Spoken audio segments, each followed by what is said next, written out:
2 నెలల్లో రాష్ట్ర ఆదాయం భారీగా పెరిగింది. కమర్షియల్ ట్యాక్స్ మద్యం అమ్మకాల్లో టార్గెట్ ను మించిపోతోంది.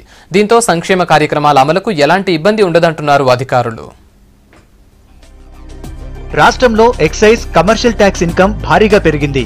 ఈ ఆర్థిక సంవత్సరం ఏప్రిల్ మే నెలల్లో ఎక్కువ ఆదాయం వచ్చింది. కమర్షియల్ ట్యాక్స్ 2 నెలల్లో 5,600 కోట్లు వసూలైంది. గత ఏడాది ఇదే టైంతో పోలిస్తే 16% పైగా పెరిగింది.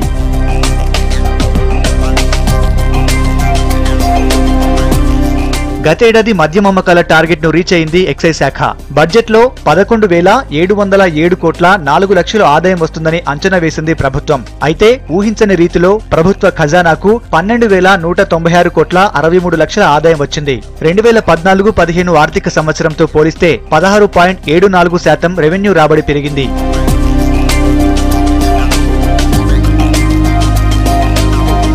ఈ ఏడాది మద్యం అమ్మకాలపై 14,161 కోట్ల ఆదాయాన్ని టార్గెట్ గా పెట్టుకుంది ప్రభుత్వం.